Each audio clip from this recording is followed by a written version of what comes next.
West Ham sold Declan Rice for £105 million. £105 million in pure profit, clean, compliant, and PSR friendly. In a Premier League strangled by financial rules, raising homegrown players are more important than ever. But here's the kicker. Only 0.5% of academy prospects ever sign a professional contract in the Premier League. 0.5%. That's thousands of kids with a dream that never make it. That's also millions spent on academies that never produce a return. As a result, some clubs are shutting down their academies altogether. The numbers just don't add up. So today, we're asking a brutal but necessary question. Are football academies worth the investment? Or are they just low-yielding assets in a high-stakes financial system? I'm Jordan, and I'm on a mission to make passionate sports fans like you just 1% more informed. Today, we explore the ROI of football academies. Are they worth the yearly upkeep and maintenance, or are they the biggest lottery in football? That piece on maintenance is quite important because building an academy isn't just about signing kids. It's a deeply expensive operation. In England, the academy system is governed by the Elite Player Performance Programme, the EPPP. It ranks academies into 4 tiers. Category 4 is the lowest. The bare minimum, no full-time education, no resources for younger age groups. It's for clubs focusing on 16+ development. It's often clubs picking up players that have been released from elsewhere. Categories 3 and 2 are a step up from 4. They tend to operate at a regional level. There's some infrastructure, but there's fewer specialist resources in those. Category 1, however, is elite. Full-time education, national and international recruitment, access to the best resources, the best medical teams,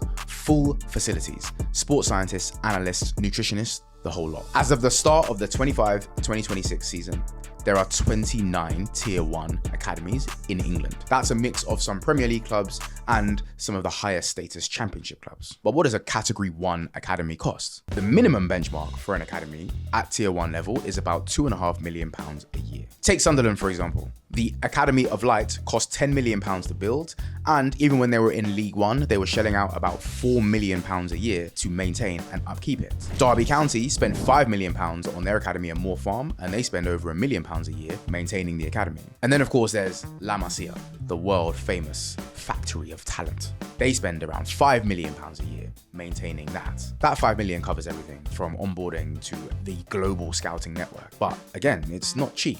But don't worry, we're going to get back to La Masia later. But the logic here is simple. If one player makes it, the returns can be enormous. A homegrown player like Declan Rice counts as pure profit on the books. No amortization, no transfer cost, just a clean windfall financially and emotionally. And that windfall for West Ham, madness. It's funny because West Ham struck gold with Declan Rice, but they've been doing this for a while. Remember, this is the academy that produced Frank Lampard, Rio Ferdinand, Joe Cole, Jermaine Defoe, Michael Carrick. They've consistently developed and produced players that go on to play at the highest levels of world football. Chelsea take a slightly different approach. Their Cobham Academy has become a production line. Since 2019 alone, Chelsea have generated over £250 million from sales of their academy talent. Mark Gahey, Conor Gallagher, Tino Livramento, Fikayo Tomori, Tammy Abraham, Mason Mount. There's loads. And at the time of recording this video, they still have players like Reece James or Levy Colwill on the books. Chelsea may spend £10 million a year on Cobham, but they regularly see more than 5 times that in a summer transfer window. Southampton's record is maybe a little bit more impressive considering their size. Adam Lallana, Luke Shaw, Alex Oxlade-Chamberlain, and of course Gareth Bale all came from the Southampton Academy. Their sales to top clubs generated over £150 million. Throw in Theo Walcott and James Ward-Prowse, who also emerged from their system, and you see the quality of their produce. And then of course, my broskies. What's fascinating is that not many of the class of 92 were ever actually sold. But when you have Becks, Giggs, Butt, Scholes, Neville, and Neville, the ROI is enormous. Quiet as kept, that pipeline has pretty much never really stopped. Marcus Rashford, Scott McTominay, and of course, Kobbie Mainoo all came from the Man United Academy too. Those are the clubs setting pace in England. But if you want to see where the academy model was truly weaponized, then you need to look beyond England. In Spain, Barcelona's La Masia offers more than facilities. It produced Lionel Messi, Xavi, Sergio Busquets, and Andres Iniesta, plus many more. Listen, I think Messi is the best footballer of all time, but Iniesta? Insane. Between 2008 and 2012, the academy graduates from La Masia, in my opinion, formed the core of the greatest football team of all time. Like I said earlier, the annual cost of La Masia is around £5 million a year, but the return comes in silverware and Ballon d'Ors. Ajax built something similar with the Toekomst. That literally translates as the future, and the name is on brand. In recent times, Frankie de Jong, Matthias de Ligt, and Christian Eriksen all came from the Ajax Academy. Also, so did Donny van de Beek. Ajax have found a perfect rhythm that matches development with financial sustainability. Players are promoted early, exposed to European competitions, and then sold to the highest bidder. And for many clubs, the key to unlocking value isn't just who they develop, it's where they loan them. One way in which many top clubs can make serious return on investment: smart loans. Loan a player out, let them shine, and suddenly you've either got a first team ready baller or a major transfer fee coming. That's where today's sponsor, Transfer Room, comes in. Transfer Room has revolutionized the transfer market since being introduced in 2017. It's an online marketplace used by over 800 clubs and over 500 agencies around the world. But it's more than just click, buy, and sell. It's insight driven. Transfer Room's platform allows clubs and agents to pitch players to clubs of their choice. You can see what other teams are looking for and get real-time predictions of what a squad needs. Their loan destination finder helps clubs identify the best fit for their academy players. Using Transfer Room, clubs can evaluate a head coach's trust in youth, a playing style, or even if that club has helped maximize transfer value for players before with previous loans. Brighton used Transfer Room to find a move for Moises Caicedo when they couldn't get any traction. He went to struggling Belgian club Beerschot. He played well. He came back, he broke into the first team, and 2 years later, he was sold to Chelsea for £115 million. Brighton, like many other clubs and agents, used Transfer Room's platform and Transfer Room's in-person events to facilitate transfers. Thank you to Transfer Room for sponsoring this video. To learn more or to book a demo, visit transferroom.com or click the link in my description. Now, it's not just English clubs getting smart about youth development. In Portugal, the big three treat academy exports as a revenue stream. Porto had Hulk, Pepe, and Falcao. Benfica sold João Felix to Atletico Madrid for £113 million. Sporting had the Don Luis Figo, and they were exposed to Man United some more, of course with Cristiano Ronaldo, but they also had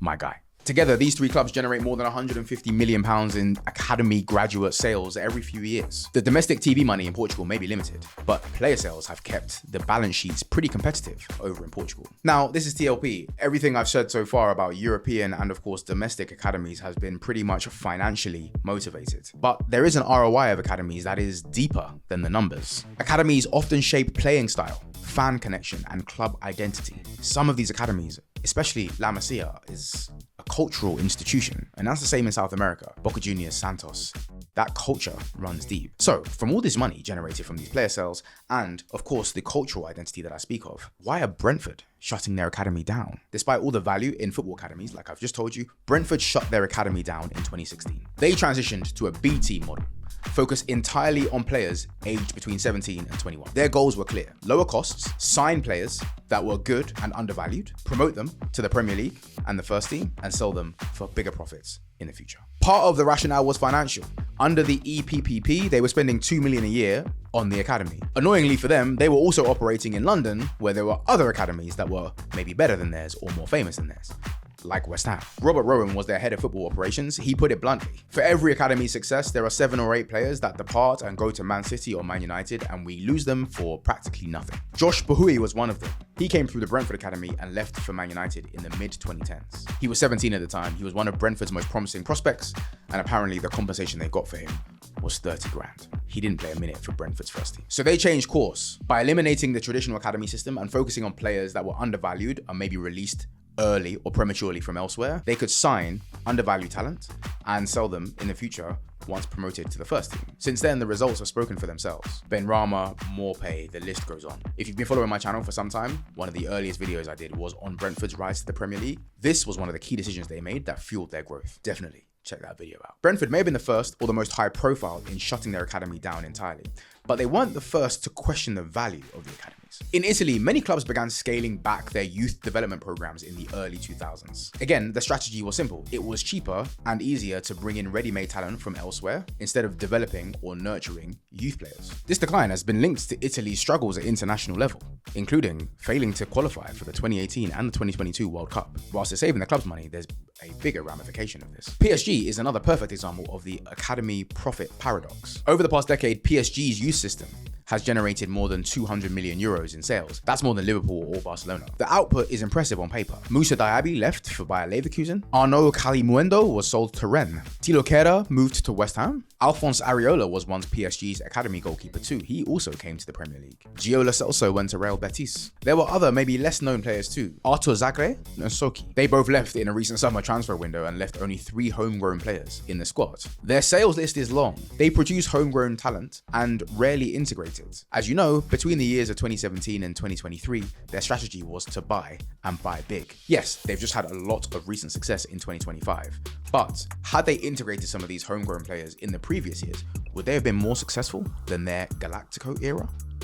In Belgium, the frustration runs even deeper. Clubs like Genk and Anderlecht have produced some of the best players that we've seen in Europe in our generation. Genk alone produced Kevin De Bruyne, Thibaut Courtois, Kalidou Koulibaly, Divock Origi, and Leandro Trossard. These players have lit up Champions League nights and World Cups, but the club that developed them rarely gets the limelight or the financial backing. That's because under FIFA's international transfer rules, the developing clubs are only entitled to training compensation and solidarity payments. These mechanisms are designed to promote youth development but are capped by pretty rigid structures. When a player moves before signing a club contract, the developing club receives a fixed fee that's not based on the player's potential, it's based on the club who's buying them. It's a fascinating situation. When De Bruyne moved from Genk to Wolfsburg, Genk received around 660,000 euros in compensation. That compensation was training fees. He then, of course, later went to Manchester City for 76 million euros. Genk received another 2 million euros as a solidarity payment for a slice of that transfer, but it's nowhere near what Wolfsburg got. And that's the best case scenario for the developing clubs. Often, clubs in Belgium lose players young before they've signed a professional contract. If that happens, there's no leverage. A player moves before they sign a contract for less than $100,000. No legal basis to demand more. And that's just one of the rules that impact how modern football actually works. There's so many more that impact youth development. And quite frankly, these rules are sending mixed messages. On one hand, there are rules that stimulate youth development. But on the other hand, some of the regulations make building an academy really hard to justify, especially for clubs outside of the elite. Let's go back to the EPP here in the UK. Like I told you before, the academy system is ranked from category 4 to category 1 in the UK. Look at this table. It shows the fees that clubs can receive for developing youth talent. If a 15-year-old leaves a category 3 club and goes to a category 1 club, the selling club gets £12,500 per year for training that player. No negotiation. Even if that player becomes a Premier League star, that fee is locked in. This is perfect for big clubs, elite clubs that can swoop up and mop up young, prodigious talent for next to nothing. But it leaves smaller academies with little to show for it after years of development, which is exactly what Brentford felt when I told you about Josh Bahui a few moments ago. That rule makes academies hard to justify for a lot of clubs. Brexit, on the other hand, has made transfers quite complex. Clubs used to sign under 18s from Europe with ease. Arsenal got Cesc Fabregas from La Masia at 16 years old. Listen, Cesc Fabregas is an op, but my word, what a player he was. Closer to home, Man United got Paul Pogba from Le Havre in the exact same way. Today, those moves are no longer allowed. The point system that replaced it means players have to meet strict criteria on international appearances and league minutes to get the same moves. This makes it harder for clubs to bring in youth talent from overseas. The result is, of course, more focus on local scouting and domestic youth development. So Brexit is enhancing or promoting youth development here in the UK in particular. To add to this point, homegrown quotas in the Premier League and across UEFA have also promoted youth development. Clubs need to have a set number of homegrown players in any squad. If you've ever played Football Manager before, you'll know how important this is. There's no rules on if those players have to play, however, so in some cases, these clubs stockpile those players to meet the criteria, not to develop them. But again, it promotes youth development. But then again, on the other hand, the rise of multi-club ownership has rewritten the academy player roadmap. City Football Group, Red Bull, they've created networks that span across the globe. City can sign a South American player that's very cheap for 17 years old. They can train him in Belgium and then sell him to Man City once he's ready. This spreads risk, centralizes talent, and does not rely on the pipeline generated from Man City themselves. There's a push and a pull here. There's some forces at play that stimulate youth development, and there's some that are against it. But there's two more that are really worthwhile discussing. And again, we go one each. On one hand, the data development seen by Brentford is in full force. Why not replicate what they've done? Sign players on the continent undervalued, bring them into the first team, sell for big profits. Brentford have risen from the lower depths of the English footballing pyramid all the way to a constant Premier League team using this method. It's fantastic. But maybe the most important rule shaping academies and the value of academies right now is PSR, profit and sustainability rules. For those who are unaware, football clubs in the UK are limited by how much money they can lose as an organisation over a 3-year period. PSR puts enormous pressure on the balance sheet of a club. However, under the rules, academy graduates offer something that no other player can: pure profit. Check this example. If a club buys a player for £40 million on a 4-year contract, that fee is amortized over the length of the deal. So simply put, that will be 10 million every year for that club. If the player is sold for 30 million after 2 years, the profit therefore is 10 million on the books. However, if that player was a homegrown player, that 30 million would be pure profit. There's no transfer fee with a homegrown player. There's no amortization. So instead of realizing 10 million in value, they realized 30 million in value. And that's what made Declan Rice's transfer from West Ham to Arsenal for £105 million so powerful. Not just for their squad, but for their PSR buffer. Chelsea did the same with Mason Mount. I honestly can't believe that transfer. And more recently, my club did the same by selling Alejandro Garnacho for only £40 million back to Chelsea. These sales do more than raise money. They clean up the books. And in an era where financial rules tighten every single year, cleaning up the books may be one of the most valuable outputs of this entire conversation. There's a lot in here. Rules, costs. It's a detailed, complex topic, so thank you for riding with me. To me though, not everything about an academy can be measured on a balance sheet. So far, most of the pros and cons have been financially led. But earlier I mentioned something about culture. Some of the clubs that invest in academies, they don't do it for the money. Let's take West Ham. The Academy of Football means something. It's more than just profits. It's West Ham's story. Barcelona had a lot of success from that generation of graduates they had from La Masia. But that created a philosophy, a style. Youth development has turned into a form of cultural capital that will live on for decades. And that doesn't just apply to football academies, that applies to pretty much every single sport or athlete. The ones you remember have more than just performance on the pitch or financial performance. There's an identity. The Muhammad Ali's, the Kobe's, it's bigger. So again, we're back at the question, is identity worth more than profit? Let me know in the comments below. And there's one more thing to discuss. I can't leave this video without discussing that one thing. But before we get there, thank you. The media empire that we're building is fantastic. The messages and emails I get on a daily basis are humbling to read. I love making these videos. I love researching these videos. So if you've made it this far, there's 2 things you can do to help me out. The first thing you can do is go to thelongplay.co.uk. More access to me, more information about this video, more information about other videos too. The second thing that you can do is like this video. I didn't realize how important likes were when I started making content. If you like this video, then please hit the like button. Now, I can't finish this video without talking about the human element. Everything that we've discussed so far has been focused on the club, the profits, the legacy, the identity. But those things have a human cost. For every Declan Rice, Pedri, or Marcus Rashford, there are thousands of kids that don't make it. Like I mentioned at the beginning of the video, the brutal truth is that only 0.5% of academy players make it to the Premier League, and most never play a game at senior level. Some kids enter the system at 6 years old. They train multiple times a week, they're scouted, they're coached, and they're told that they're gonna be maybe the next big thing. It's real until it's not. By 16, many are released. By 18, even more. Some, even at 18, are given a 2-year deal and they're discarded by the time they're 21. At that moment, the dream ends, usually without a soft landing. Many of these kids leave the game with critical injuries,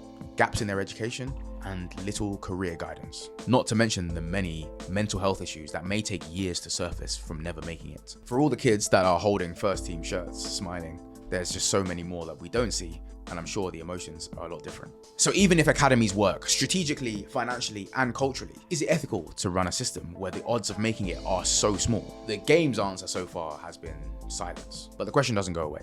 And I can't have the platform that I'm building without at least speaking on the topic. So, are football academies worth the investment? In my opinion, yes, for elite clubs. The numbers work financially, and in my opinion, the identity is worth way more, especially when cultivated correctly. But I don't like the framing. Yes, it's romantic. Yes, it can be financially lucrative. But a football academy is more like a venture capital fund. You only need one startup to IPO to make outsized returns. It's a lottery.